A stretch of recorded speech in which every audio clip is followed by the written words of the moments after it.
Programme आप देख रहे हैं पूरा सच डॉक्टर नबी हाली खान के साथ। इस वक्त जनाब आपको बताती चलूं कि मुल्क को जो दरपेश मुआशी मसाइल हैं उसके हल के लिए जो है वो बहुत सारी हमारी जो ताजर बरादरी है सर जोड़कर बैठी है, लेकिन उसके बावजूद भी IMF का जो 23वां प्रोग्राम है यानी महंगाई का नया तूफान आने का जो खदशा मौजूद है पाकिस्तान में, वो चैम्बर को जो है वो फाल उसमें किरदार अदा करने में अभी तक कोई सामने चीज़ें जो है वो नहीं आ सकी। या कभी माजी में जो है वो ऐसा कुछ हुआ करता था कि जब भी कभी जो है वो ये नया प्रोग्राम IMF का इंट्रोड्यूस होता था तो सब सर जोड़कर बैठ जाते थे और चैम्बर में जो है वो बाकायदा तौर पे इसकी मीटिंग्स हुआ करती थी और इन्होंने अब बाकायदा इस पर बड़ा काम किया। लेकिन अभी देखने में ये आ रहा है कि लाहौर चैम्बर ऑफ कॉमर्स के जो इंतखाबी इस वक्त दंगल है वो भी सज चुका है। आखिरी हफ्ता उसका जारी है, 23 सितंबर और 24 सितंबर को लाहौर चैम्बर में इंतखाबात है जनाब। और क्या नई आने वाली सदर, नई आने वाली इंतज़ामिया जो है वो ये तमाम तर चीज़ों पे कंट्रोल कर पाएगी? ताजरों के मसाइल हैं, महंगी तरीन बिजली है, यहाँ पर शरह सूद में कमी जो लाई जा सकती थी लेकिन नहीं लाई गई अभी तक, क्या ये भी जो है वो मुमकिन हो सकेगा? ये सारे वो सवालात हैं जिनके जवाब ज़ाहिर है कि कोई चैम्बर ऑफ कॉमर्स से ही दे सकता है। और ख़ास तौर पर जो बंद फैक्ट्रियाँ हैं क्या दोबारा से चालू हो सकेंगी? क्या ये फैक्ट्रियों से निकाले गए मुलाजमीन और मजदूरों को नौकरियों पर दोबारा बहाल किया जा सकेगा? बहुत सारे सवालात हैं। बहुत बड़ा सवालिया निशान है इस वक्त चैम्बर के इलेक्शन के हवाले से कि जो भी कैंपेन्स चलाई जा रही हैं उसके बाद नया आने वाला सदर और उसकी इंतजामिया जो है वो क्या वाकई मुल्क को माशी बहरान से निकालने में कामयाब हो सकेंगे, अपना कोई फाल किरदार अदा कर सकेंगे? पिछले कई सालों से तो हम देख रहे हैं कि कोई खास किरदार जो है वो नजर नहीं आया। इसकी वजूहात भी क्या है? दो ग्रुप्स भी बन चुके हैं, दो ग्रुपों में आमने सामने, मैंने पिछली बार भी प्रोग्राम किया था कि भाई, छोटा भाई और बड़ा भाई जो है वो एक दूसरे के आमने सामने जो है वो खड़े हैं और ये सूरत हाल जो है वो कर दी है। बहरहाल इस पर अभी आज बात करने के लिए हमने स्टूडियोज़ में दावत दी है। सीनियर वाइस प्रेसिडेंट हैं लाहौर चैम्बर ऑफ कॉमर्स के ज़फ़र महमूद चौधरी साहब हमारे साथ यहाँ पर स्टूडियोज़ में मौजूद हैं। प्याफ मियां अंजुम निसार ग्रुप के पायनियर्स में से भी हैं और आज मेरे साथ स्टूडियोज़ में मौजूद है। सर बहुत शुक्रिया कि आप तशरीफ़ लाए और आपने अपना जो है वो वक्त दिया। उनके साथ तशरीफ़ रखते हैं हमारे रिपोर्टर अली फ़ारूक मलिक जो कि बीट करते हैं लाहौर चैम्बर की और बाकायदा तौर पे चैम्बर के हवाले से तमाम तर चीज़ें जो हमारे पास लाते रहते हैं। आपका भी अली भाई बहुत शुक्रिया। अभी हम जरा रिपोर्ट देख लेते हैं जो अली फ़ारूक मलिक ने तैयार की और उसके बाद आकर इस पर ज़रा तफसीलन गुफ्तगू करते हैं। लाहौर चैम्बर ऑफ कॉमर्स में इंतखाबी दंगल 23 और 24 सितंबर को सजने लगा है। इंतखाबी दंगल में दो अलाइंस आमने सामने हैं। एक अलाइंस प्याफ पायनियर प्रोग्रेसिव अलाइंस पर मुश्तमिल है, दूसरा अलाइंस प्याफ फाउंडर्स और LPF पर मुश्तमिल है। 25 सितंबर की सुबह यह फ़ैसला हो जाएगा कि लाहौर चैम्बर ऑफ कॉमर्स की क़यादत किस अलाइंस ने करनी है। लाहौर चैम्बर ऑफ कॉमर्स के इलेक्शन की ख़ास बात यह है कि दोनों अलाइंसेस की क़यादत दो सके भाई कर रहे हैं।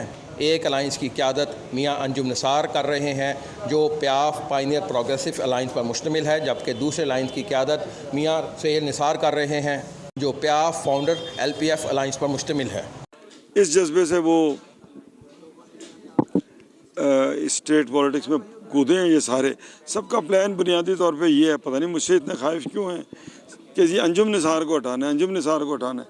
ये नहीं कहते कि हम ये काम करेंगे जिससे हम बिज़नेस कम्युनिटी को फ़ायदा पहुंचाएंगे, कोई रिसर्च बेहतर करेंगे, कोई उनके लिए कोई काम करेंगे। वो कोई मामला नहीं है, एक एजेंडे पे लगे हुए हैं, तो नफ़रत की सियासत कितनी देर करेंगे। बिस्मिल्लाहिर्रहमानिर्रहीम। आज अल्हम्दुलिल्लाह यहाँ पे हमने प्याफ, PBG और प्रोग्रेसिव अलाइंस का जो प्रोग्राम है उसका इनेकाद किया। बुनियादी मकसद ये है कि हम लाहौर की ताजर कम्युनिटी को ये पैगाम देना चाहते थे कि आपके लिए इस अलाइंस के अंदर आपके मसाइल का हल मौजूद है। तो अल्हम्दुलिल्लाह हम 16 से 30 जो PBG, प्रोग्रेसिव और प्याफ अलाइंस है, इसके जितने मेम्बरान हैं हम उनके सपोर्टर हैं और लाहौर की ताजर बरादरी से ये कहते हैं कि खुल के इनका साथ दें और इनके साथ चलें। बिस्मिल्लाहिर्रहमानिर्रहीम। आज हमारा ब्रांड रोड से का जो है ना रिसेप्शन था, तो हम ब्रांड रोड ऑस्ट्रेलिया चौक से शुरू हुए, ब्रांड रोड से होते हुए बदर सेंटर और कादरी सेंटर, रहमान गलियाँ और जितने भी उसके मुलहका इलाके थे, इलेक्ट्रिक मार्केट, वहाँ का हमने डोर टू डोर विज़िट किया। जगह जगह रिसेप्शन, यादगार रिसेप्शन। यकीन करें इस तरह लगता है कि जैसे पूरे लाहौर की बिज़नेस कम्युनिटी है ना वो उमड़ आई है, उनमें एक नया जज्बा और वलवला पैदा हो गया। मुझे ऐसा लगता है कि इंशाल्लाह इस दफ़ा लाहौर चैम्बर में रिकॉर्ड वोट डलेंगे और ये लाहौर की बिज़नेस कम्युनिटी जो है ना PPPA अलायंस को एक रिकॉर्ड मार्जिन से ज़रूर जितवाएगी इंशाल्लाह। आज अल्हम्दुलिल्लाह जी लाहौर शहर में बड़े इस्तकबालिये हुए हमारे ग्रुप के अल्हम्दुलिल्लाह, लेकिन जो बराथत रोड और लंडा में इस्तकबाल हो गया उसका कोई भी जोर नहीं है।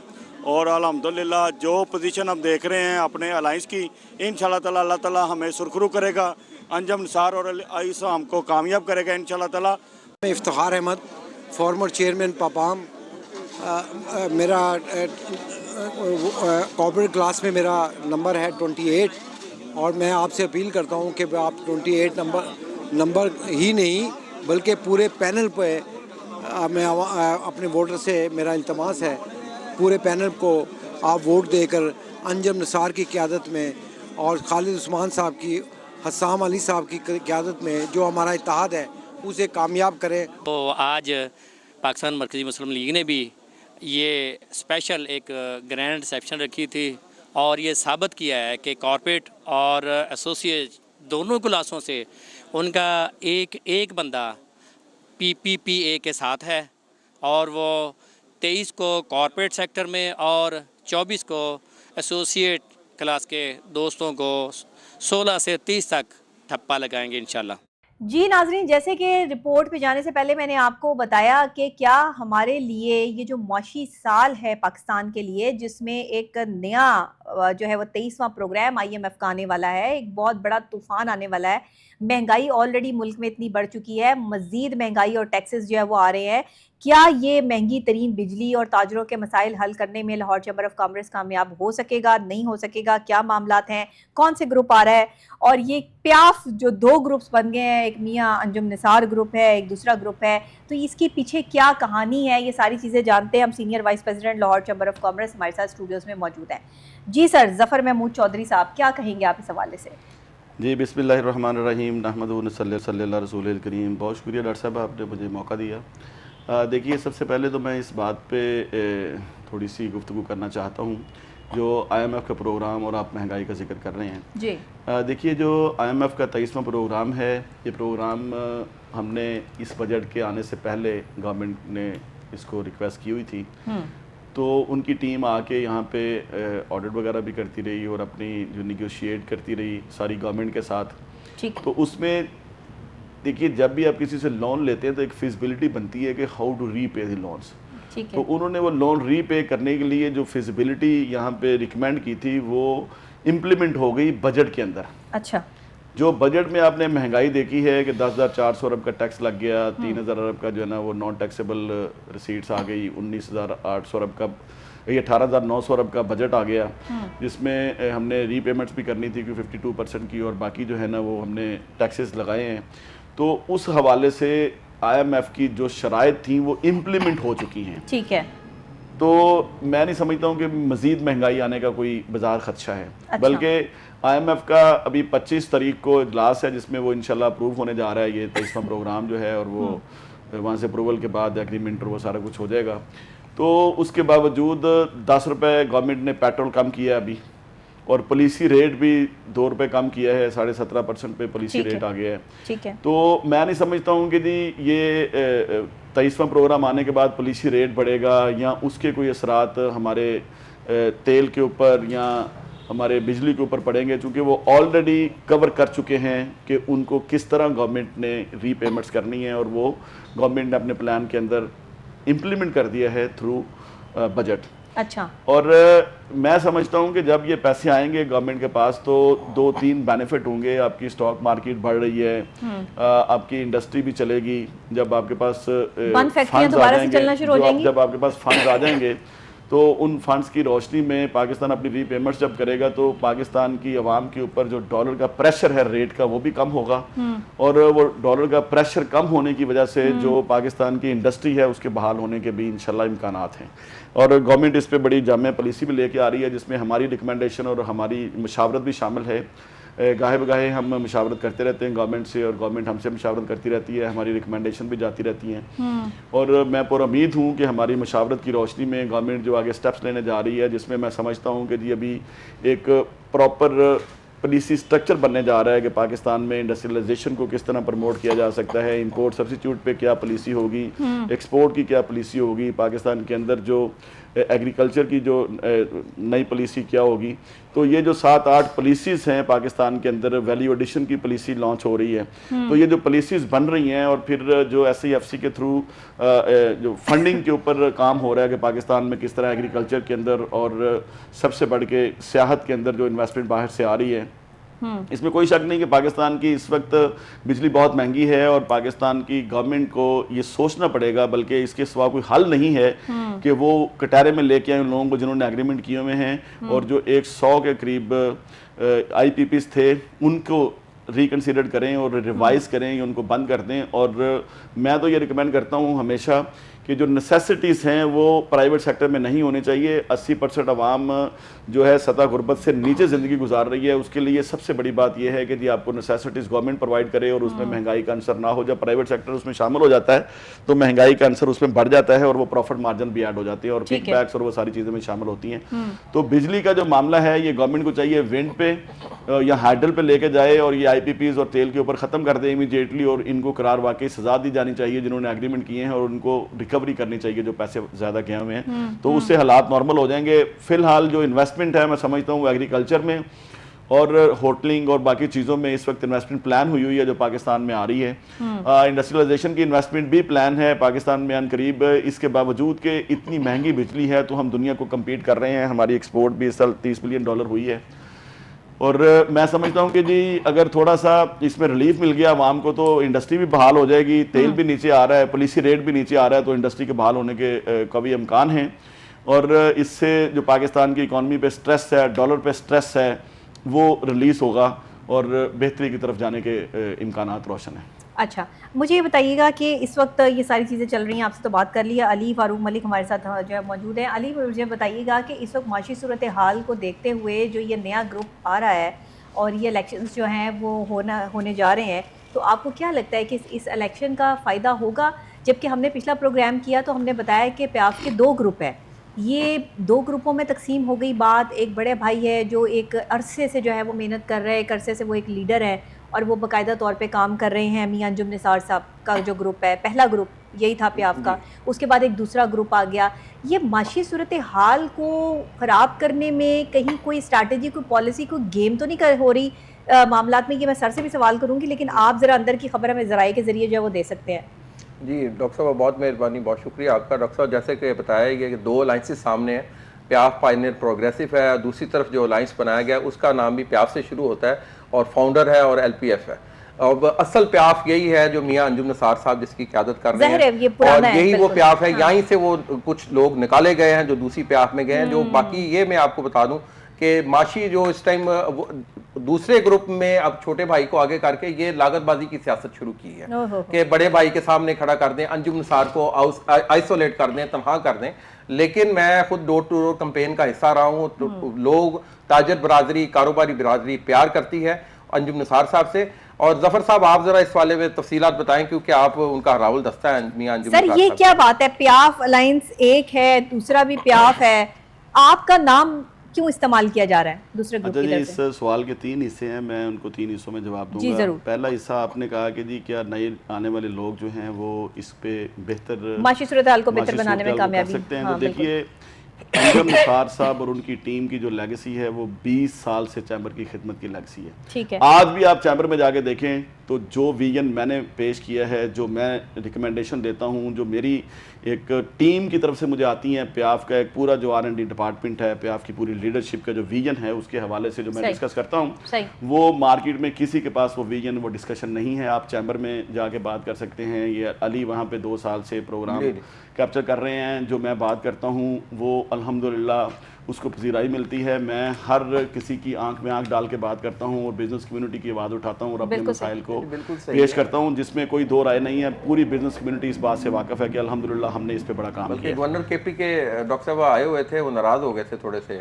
तो हर मिनिस्टर जो भी आता है, मैंने तो बात करनी होती है बिजनेस कम्युनिटी की और फैक्ट्स की और वो अपने विजन की किस तरह इसको, किस तरह हम अपनी इकोनॉमी को बेहतर कर सकते हैं, और अल्हम्दुलिल्लाह उस पर अमल भी होता नज़र आता है हमें। दूसरी जो बात आपने प्याफ की है तो मैं उसमें आपको बताता चलूँ कि 22 साल पहले एक ग्रुप बना था अंजुम निसार साहब की सरपरस्ती में। तो हमारे एक प्रेसिडेंट थे फॉर्मर शेख साहब, वो उस वक्त चेयरमैन प्याफ थे। अच्छा, ठीक है। तो फाउंडर ने कहा कि जी आप हमारे साथ एग्रीमेंट कर लें, तो फाउंडर्स के साथ उस वक्त, उससे पहले की जो सियासत थी फाउंडर उसमें शामिल होती थी, और फाउंडर्स उससे पहले की जो सियासत करती थी वो लाल रेड लाइट की सियासत जिसे कहते हैं कि लाल बत्ती जल रही होती थी, कोई आम बंदा आ नहीं सकता था, तो वो एक उनकी सियासत पिट गई और उन्होंने फिर हमारे साथ अलायंस किया हारने के बाद हमसे। तो उसके बाद वो एग्रीमेंट हुआ शेख साहब की सरपरस्ती में, जिसमें अंजम साहब विटनेस थे, प्याफ और फाउंडर का अलायंस हो गया। बाद में आके कुछ मफादप्रस्त लोग थे जो अपनी ज़ात को के लिए चैम्बर को इस्तेमाल कर रहे थे। अंजम साहब के मना करने पे वो कोई फाइनेंशियल एम्बेजलमेंट भी थी उसमें और उनके ज़ाती मफादात भी थे, तो वो मना नहीं हुए, तो अंजम साहब ने उनको 4-5 लोगों को चैम्बर से निकाल दिया। वो साल 1.5 साल तो खामोश रहे किसी भी चीज़ के, बल्कि उन्होंने एक बड़ी शातरबाजी से गेम की कि एक शफकत ट्रेडर्स कंपनी के नाम से एक उनकी कंपनी थी छोटी सी, सोल प्रोप्राइटरशिप कंसर्न, उसके नाम पे एक मोनोग्राम रजिस्टर्ड करा लिया आईपीओ में, जो प्याफ का मोनोग्राम था। और उन्होंने कहा जी अब प्याफ हमारी हो गई है। ये पिछले साल हुआ है, 2023 में ये रजिस्टर्ड हुआ है मोनोग्राम शफकत ट्रेडिंग कंपनी से। तो शफकत ट्रेडिंग कंपनी कोई बिजनेस एंटिटी है या वो कोई पॉलिटिकल एंटिटी नहीं है कि अगर आईपीओ से आप मोनोग्राम रजिस्टर्ड करा के कोई कंपनी का नाम रख सकते हैं, तो सियासी पार्टियां फिर इलेक्शन कमीशन की बजाय आईपीओ से मोनोग्राम रजिस्टर्ड करा लें और अपना नाम रख के तो चला लें। तो वो तो शफकत ट्रेडिंग कंपनी है, हम उसको प्याफ नहीं कहते हैं। पहली बात तो ये है।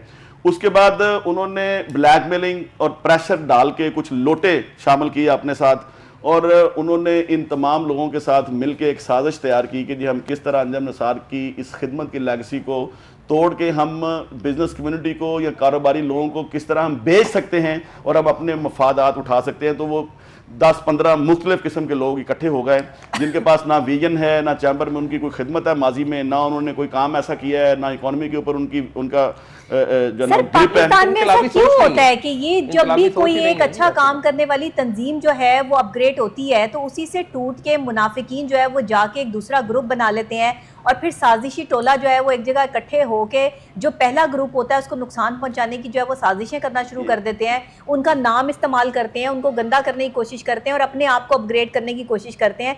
ऐसे लोग चंद दिनों के लिए तो शायद इज्जत हासिल कर लें, लेकिन एक दिन जलील बहुत बुरी तरह होते हैं। नहीं, अभी भी जलील हो रहे हैं, कोई इज्जत हासिल नहीं कर पा रहे। आप मार्केटों में जाएं, अभी आपको अली साहब ने कहा कि मार्केटों में जाएंगे तो कहीं उनका नाम निशान नहीं है। वो ड्राइंग रूम के सियासतदान हैं या सोशल मीडिया के सियासतदान हैं, उनका प्रैक्टिकली कोई वजूद नहीं है। उम्मीदवार तोड़ने की कोशिश की एक तो उन्होंने सिर्फ उनके पास तो कैंडिडेट नहीं थे, हमारे कैंडिडेट्स को वो वर्गला के कोई लालच दे के या उनको प्रेशराइज करके या ब्लैकमेल करके या फोन कहीं से करा के तो वो तोड़ने की कोशिश कर रहे हैं और करते रहे हैं। प्याफ के बारे में तफसीलात बताएं। तो जब ये निज़ाम हुआ तो हमने उसको चैलेंज किया और इस वक्त स्टे है, वो नाम यूज नहीं कर सकते कानूनी तौर पे, लेकिन वो कर रहे हैं। तो हमने कहा चलो उससे क्या फ़र्क पड़ता है।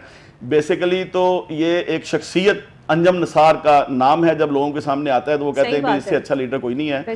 तो प्याफ को चाहे 50 लोग इस्तेमाल कर लें, अब जिस तरह पीपीपी, पैट्रियाट, ये इस तरह डिफरेंट बन सकती हैं। मुस्लिम लीग 50 बनी हुई है तो वो तो नवाज शरीफ को लोग पसंद करते हैं। तो इस तरह 50 भी प्याफ बन जाए, लेकिन जो शख्सियत है जिसने डिलीवर करना है, जिससे बिजनेस कम्युनिटी मुतमिन है, उसका नाम मियां अंजम निसार है, जिसका वोट बैंक है। और जिसका वोट बैंक है, जो मार्केटों में देखें आज तक वो मार्केटों में आए नहीं, वो तो अपना रात के पंछी हैं सारे, तो वो उस हवाले से ही काम करते हैं। तो मियां अंजम निसार तो सियासत करता है, मार्केट की सियासत, थड़े की सियासत, लोगों के पास जाना, खुशी गमी में शामिल होना। किसी की खुशी गमी में शामिल होने वाला ही लीडर हो सकता है, जो घर से किसी को फोन करके भी किसी के मरने में अफसोस नहीं करता। तो उन्होंने क्या करना है? तो ये तरीक शाहद है इस बात के ऊपर। आपने भी जिक्र किया कि पाकिस्तान के अंदर हमेशा जो एक मफाद परस्त टोला होता है वो चोर दरवाजे से इक़्तिदार हासिल करने के लालच में इस तरह के ग्रुप बना लेता है। हमारे साथ भी ऐसे हुआ। मैंने एक जो है वो ऑर्गेनाइजेशन बनाई, यंग मीडिया एसोसिएशन YM में, और उससे टूट के कुछ मुनाफिकीन जो है वो अपने आप को जो है वो सदर बनाने के चक्रों में जो है उन्होंने एक दूसरी जो है वो जर्नलिस्ट की तंजीम बना के खड़ी कर ली। गवर्नर साहब को जो है वो उसमें दावत दी गई, बाकायदा तौर पर बुलाया गया और हमारे ही खिलाफ जो है वो वहाँ पर बातें भी हुई, चीज़ें भी हुई, हमें ही गंदा किया गया। जबकि पाकिस्तान की पहली बड़ी तंजीम यंग जर्नलिस्ट की मेरी तंजीम है, यंग मीडिया एसोसिएशन, और फिर मेरे ऊपर जितने केसेस और चीज़ें और यूट्यूबर्स को छोड़ना और गंदगी फैलाना, ये सारे काम जो है इस वक्त सोशल मीडिया पर जो है वो मेरे खिलाफ जो है वो चल रहे हैं। क्यों? क्योंकि एक तंजीम बना ली थी और काम कर रहे थे। हम खुशी गमी में खुद जाके लोगों के पास खड़े होते हैं। कोई थाने में फंस जाता है तो मैं खुद जाती हूँ, आप यकीन करें, किसी के घर में कोई मसला होता है तो मैं खुद जाके खड़ी होती हूँ। अंजम निसार एक अज़म का नाम है, अंजम निसार एक अहद का नाम है, उसके साथ मेरे जैसी बिलौस टीम लगी हुई है। सही बात है। विजन के साथ एक स्ट्रेटेजी है कि जो बिजनेस कम्युनिटी है उसको इज्जत देनी। सही आप बात। मेरे ऑफिस में आए, आप पूरे लाहौर में मेरा चैलेंज है कि कोई बिजनेसमैन मेरे पास आया हो, मैंने उसका काम ना किया हो, वो मेरा गिरेबान आज भी पकड़ सकता है। मैंने किसी को लाहौर चैम्बर में आके इज्जत ना दी हो अपनी औकात और अपनी बसात के मुताबिक। तो मैं समझता हूं कि जी ये चीजें उनके पास ना है, ना थी, ना होंगी। हमारे जो कैंडिडेट हैं प्रेसिडेंट के, मैं उसको भी क्लैरिफाई करना चाहता हूँ रूमर्स फैल रही हैं जी कि हमारा प्रेसिडेंट फहीमुर रहमान सहगल और मियां अबूजर शाद 2 लोग हैं। हमने एक साल के लिए उनको प्रेसिडेंट लेके आना है। ये जो इस वक्त स्ट्रेटेजी और प्लानिंग है हमारे ग्रुप की, ठीक तो है। हमारे जो लीडर हैं इस वक्त हाउस के, वो फहीमुर रहमान सहगल और अच्छा। मियां अबूजर शाद होंगे। अच्छा। और हमारा जो अलायंस है वो मियां अंजम निसार साहब के साथ जो अली हसाम, जिसने एक मरूसियत की सियासत को चैलेंज किया और उसके सामने खड़ा हुआ, ठीक है। उसने हमें ज्वाइन किया हुआ है और एक बड़े अरसे से हमारा अलायंस में है। प्रोग्रेसिव ग्रुप जो कि बिजनेस कम्युनिटी को रिप्रेजेंट कर रहे हैं, ठीक तो है। प्याफ प्रोग्रेसिव और पीबीजी अलायंस के नाम से हमारा एक ग्रुप है जिसकी पहचान सिर्फ मियां अंजम निसार है। और मेरी तमाम वोटर्स, सपोर्टर्स और तमाम लोगों से दरख्वास्त है कि आप माजी देखें, आप खिदमत देखें, आप वर्किंग देखें, आप देखें कि करप्ट, लोटा, मुनाफिक और खुद गर्ज और सियासत पे कब्जा करने वाले और आपके हक पे डाका डालने वाले और आपके बेचने वाले जो प्लानिंग करके आए हैं वो कौन है, और आपकी खिदमत करने वाले 20 साल से मियां अंजम निसार साहब की टीम वो कौन है। तो ये बड़ा आसान है आपको एनालिसिस करना और इसके ऊपर आके वोट के लिए अपना फैसला सुनाना और अपना डिसीजन लेना और वोट डालना। तो 23 और 24 तारीख को जो इलेक्शन है, मैं समझता हूँ कि वो मियां अंजम निसार जो है वो ऐसी मुनाफिकत की सियासत को, उनकी मियां अंजम निसार की सरपरस्ती में जो वोटर है वो इंशाल्लाह दफन कर देंगे। इसलिए कि तरीक शाहद है, ऐसे लोग कभी कामयाब नहीं होते हैं और वो चोर दरवाजे से आते हैं और चोर दरवाजे से उनको धक्का दे दिया जाता है। साहब ये बताएं, कंफ्यूजन है थोड़ा वोटर्स में भी कि मिलता जुलता नाम है दूसरे अलायंस का भी और उनके सदारती उम्मीदवार को वो आपका उम्मीदवार समझते हैं, इसको क्लैरिफाई जरा प्लीज करें। सर हमारे उम्मीदवार जो हैं, मैंने अभी बताया कि जी फहीमुर रहमान सहगल और मियां अबूजर शाद 2 प्रेसिडेंट के उम्मीदवार हैं और हमारे जो है ना वो इस वक्त एग्जीक्यूटिव कमेटी के लिए कैंडिडेट हैं। ठीक है। और 16 से लेके 30 तक हमारा कॉर्पोरेट के जो कैंडिडेट हैं सीरियल नंबर है और 16 से लेके 30 तक की एसोसिएट क्लास में है। जो दूसरे लोग हैं वो 1 से 15 हैं जिनका जो एक समझ लें कि खुदाई मखलूक की तरह नाजल होना चाहते हैं, जबकि उनकी कोई ये दो भाई को इस्तेमाल कर रहे हैं, छोटे भाई को। देखिए वो हमारे लिए बड़े काबिल एहतराम हैं क्योंकि मियां अंजम साहब के भाई हैं और मैं समझता हूँ कि सुहेल निसार साहब बड़े अच्छे इंसान हैं। सर इस तरह की गंदी सियासत वैसे होनी नहीं चाहिए, लेकिन वो थोड़ा सा कभी कभार इंसान यूज हो जाता है और उसको पता नहीं चलता, तो वो थोड़ा मैं समझता हूँ कि जी इंशाल्लाह ताला के मुकाबले में ना उनसे मास जुदा नहीं हो सकता। तीसरी जंग अजीम भी लग जाए ना तो उन्होंने बैठ के सुलह करनी है। अंजुम निसार साहब की तरह सुहेल निसार भी डाउन टू अर्थ बंदे हैं। मैं समझता हूँ कि जी बड़े अच्छे आदमी हैं और वो इस्तेमाल हो रहे हैं। जिस दिन भी उनको ये समझ आ गई कि मुझे इस्तेमाल कर रहे हैं, ये ग्रुप जो है ना वो पानी के बुलबुले की तरह खत्म हो जाएगा। तो ये सिर्फ उनको इस्तेमाल कर रहे हैं और मैं समझता हूँ कि वो बड़े बाशऊर शख्स हैं और बड़े अच्छे और नफीस इंसान हैं। अगर घर में कोई थोड़ी बहुत रंजिश हो जाती है तो उसमें मुनाफिकीन जो है वो आगे उसको इस्तेमाल कर रहे हैं उस रंजिश को, जिसमें 2 साहबका मिनिस्टर भी हैं जो इसमें कूद पड़े हैं सिर्फ अपनी जाती जंग के लिए, अंजम निसार की मुखालफत के लिए, जिनका कोई तल्लक नहीं है लाहौर की सियासत से। वही वाला हालात हो रहे हैं जो हमारे साथ हो रहे हैं। हाँ, तो इस तरह की जो सियासत है वो जल्द आने वाली, इस तरह की सियासत जल्दी दफन हो जाती है। तो ये इसका कोई प्रैक्टिकली मेरा ख्याल है वजूद नहीं है। ये सिर्फ सोशल मीडिया की एक पार्टी है, सोशल मीडिया ड्राइंग रूम की एक पार्टी है। मार्केटों को उसका कोई ताल्लुक नहीं है। चंद लोटे फिर रहे होंगे मार्केटों में तो उनकी कोई वैल्यू नहीं है। वो मरूसियत की सियासत हमने दफन करनी है, जो बाप से बेटा और बेटे से फिर आगे उसका भाई, और फिर ये लोग जो है ना, मियां अंजम निसार ने आज तक अपने किसी भाई को, बेटे को सियासत नहीं लेके आया। उनकी टीम के अंदर जो भी शख्स है, कोई शख्स अपने बेटे भाई को नहीं लेके आया। मैं लाहौर चैम्बर में, मेरे 3 भाई बिजनेस करते हैं मेरे साथ, जो अल्लाह के फजल से 2 अल्लाह उनको सेहत और जिंदगी दे, और एक भाई मेरे पीछे डेथ हो गई है। तो वो चैम्बर में सिर्फ जब मैंने हलफ लिया था उस दिन आए थे और उसके बाद वो चैम्बर में नहीं आए हैं। तो हमने ये डिसाइड किया हुआ है कि हमने अपने भाइयों को, अपने ख़ानदान को, अपनी फैमिली को नहीं लेके आना, दूसरे लोगों को मौका देना है। जो अच्छा काम करने वाले मार्केट के लोग हैं वो आगे आए और वो खिदमत के सिलसिले में हमारा साथ दें। हमने मरूसियत को दफन कर दिया है और अब आइंदा मरूसियत जिंदा नहीं होगी, और ना ही ड्राइंग रूम का और ना ही कोई बोतल ग्रुप जिंदा। इस अलायंस को जीतना देखते हैं क्योंकि आपका ताल्लुक तो वैसे प्याफ पाइनियर प्रोग्रेसिव से है, लेकिन आप क्योंकि लाहौर चैम्बर के सीनियर नायब सदर भी हैं, किसको आप जीतता देख रहे हैं? सर अल्लाह के फजल से मैं मार्केटों में देखता हूँ, लोगों की मोहब्बत देखता हूँ, लोग वालहाना मोहब्बत करते हैं अंजम निसार से। जहाँ भी जाते हैं लोग दिलो जान से फूल निशावर कर रहे हैं, कुल्ले पहना रहे हैं, खुशियाँ मना रहे हैं, घर आज उनको मुबारकबादें दे रहे हैं, मिठाइयाँ बांट रहे हैं और खाने खिला रहे हैं, और रोज़ प्रोग्राम होता है, रोज़ प्रोग्राम होता है। हम 400 लोगों को बुलाते हैं तो 700-800 लोग आ जाते हैं, वो 400 लोगों को बुलाते हैं तो 150 बंदा नहीं इकट्ठा होता। ये अभी फलाटी में जो हुआ है उनका प्रोग्राम, आप देखिए उसको। तो इसलिए जो वोटर है वो बाशऊर है, ठीक है, और उसको हमने इज्जत दी है, और वो बाइज्जत वोटर है, बाशऊर वोटर है। वो इंशाल्लाह ताला वही देखेगा कि इकोनॉमी की बेहतरी के लिए किनका विजन है, जो काम कर सकते हैं। मैं कहता हूं कि मेरे मुखालफिन में कोई एक बंदा बताएं जिनका कोई विजन है, जिनकी कोई स्ट्रेटजी है, कोई प्लानिंग है, कोई गवर्नमेंट को प्रपोजल दे सकते हूं। जो मिनिस्टर रह चुके हैं पिछले दिनों में, वो करप्शन के अलावा उनके हिस्से में भी कुछ नहीं आया, कोई विजन नजर नहीं आया। हमने उनको चैम्बर में भी कहा कि भाई कुछ विजन है, कुछ स्ट्रेटजी बना के लेके आए। तो किसी के पास ना विजन है, ना स्ट्रेटजी है, ना कोई स्ट्रक्चर है, ना कोई मेंटल लेवल है, और ना ही कोई खिदमत का वो निज़ाम है। वो सिर्फ जाती मुफादात के लोग हैं। और ठीक है, बहुत शुक्रिया सीनियर बहुत vice president Lahore Chamber of Commerce Zafar Mahmood Chaudhry साहब, आप तशरीफ़ लाए। और बहुत शुक्रिया आपका भी अली फ़ारूक मलिक कि आपने जो है वो बात की। इसी के साथ नाज़रीन प्रोग्राम का वक्त जो है वो बिल्कुल हो गया है। मैं आपसे जो है वो इजाज़त चाहूँगी। कल फिर इंशाल्लाह सेम टाइम सेम चैनल यहीं पर मुलाकात होगी। तब तक के लिए दीजिएगा इजाज़त। अल्लाह के बाद।